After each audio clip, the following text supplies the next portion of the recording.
नमस्कार, राजस्थान पत्रिका का स्तंभ हेरिटेज विंडो गाथा जयपुरी में आपका हार्दिक स्वागत है। मैं हूं पूजा सिंह। दर्शकों, जयपुर में बसा सुगठित एक सुंदर नगर गांधीनगर, इसका इतिहास क्या है? सुना है देश की आज़ादी के बाद में यहाँ पर कांग्रेस का अधिवेशन भी हुआ था।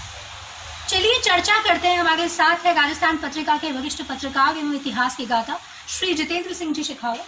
जितेंद्र सिंह जी, जरा ये गांधीनगर का इतिहास बताइए हमारे दर्शकों को। जयपुर में गांधीनगर 1948 में बसा था और गांधीनगर में कांग्रेस का अधिवेशन हुआ था, जिसमें 4 लाख लोगों के बैठने की व्यवस्था की गई थी।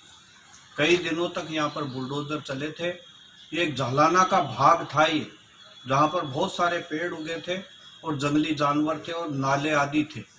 यहाँ पर बापू नगर और गांधीनगर बसाया गया।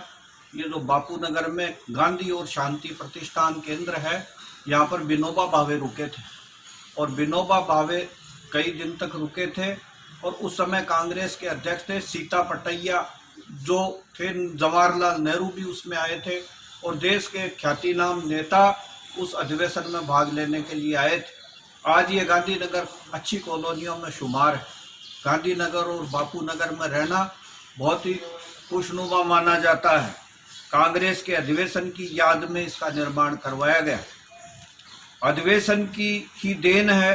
दोनों बस्तियों के इलाके में, जैसे मैंने बताया, रेत के टीले थे, अभयारण्य थे, शेर वगैरह जानवरों की भरमार थी। 1948 में अधिवेशन में करीब 4 लाख लोगों को बैठाने की यहाँ पर व्यवस्था की गई थी।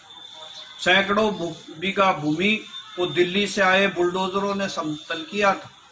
बापू नगर के विश्वविद्यालय मार्ग पर प्राकृतिक चिकित्सालय के सामने आचार्य विनोबा भावे कई दिन तक कुटिया बना के रहे थे।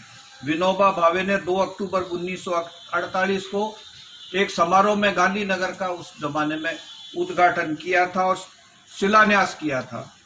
स्वतंत्रता सेनानी थे जमनालाल बजाज की धर्मपत्नी जानकी देवी बजाज भी उनके साथ पूजन में शामिल हुई थी।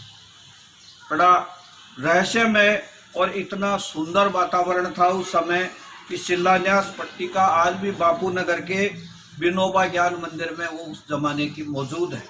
गांधीवादी विचारक हैं डॉक्टर अवध प्रसाद और गांधीवादी विचारक दिवंगत श्री रामेश्वर जी विद्यार्थी ने बताया था कि स्वतंत्रता सेनानी दौलतमल भंडारी ने विख्यात इंजीनियरों के सहयोग से गांधीनगर में समारोह स्थल का मानचित्र खुद ने बनाया था। समारोह के लिए बने अस्थायी नगर का निर्माण करने के लिए कानपुर से 500 शामियाने, 27,000 कैनवास और 2651 टन लोहे का सामान मालगाड़ी के जरिए जयपुर में आया था। तब जाके ये गांधीनगर के अधिवेशन का ये सारा का सारा लवाजमा तैयार हुआ था।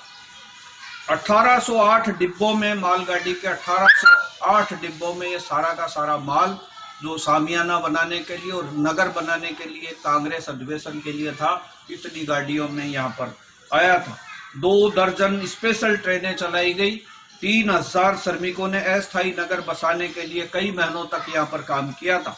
7000 पुरुष और महिला स्वयंसेवक थे जो कांग्रेस के कार्यकर्ता थे या देश को चाहने वाले लोग थे। उन्होंने, महिला और स्वयंसेवकों ने काम को अंजाम दिया। सिविल इंजीनियर त्रिलोकीनाथ सेठ के निर्देशन में 5 मील लंबी सड़क बनी। कार, ट्रक आदि वाहनों के लिए 55,000 गैलन पेट्रोल की उस जमाने में खपत हुई थी।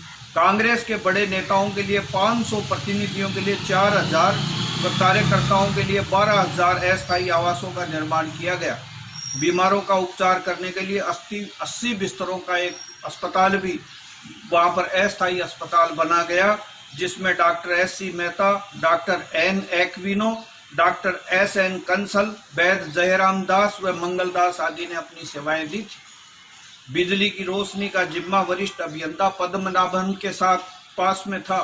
जल लाइन बिछाने का काम उन दिनों में जलदाय अभियंता प्रहलाद राय ने संभाल रखा था।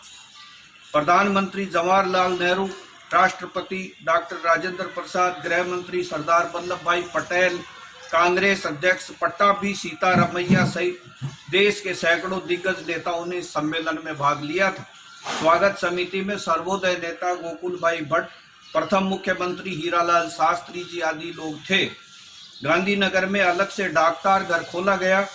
3,40,711 शब्दों के यहाँ से टेलीग्राम भेजे गए थे। सर्वोदय कार्यकर्ता रामेश्वर जी विद्यार्थी ने बताया था कि विनोबा ज्ञान मंदिर गांधी विचारधारा की योजनाओं का शुरू से ही केंद्र रहा है। अधिवेशन के बाद सरकार ने गांधीनगर में मंत्रियों, अधिकारियों और जजों, कर्मचारियों के बंगलों का निर्माण करवाया।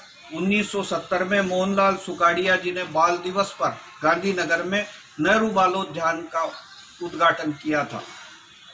ये है यहाँ के गांधीनगर की जो मैंने आपकी ऐतिहासिक जानकारी दी। बहुत बहुत धन्यवाद जितेंद्र सिंह जी आपका। तो दर्शकों, फिर मिलते हैं एक नई रोचक जानकारी के साथ। तब तक के लिए धन्यवाद।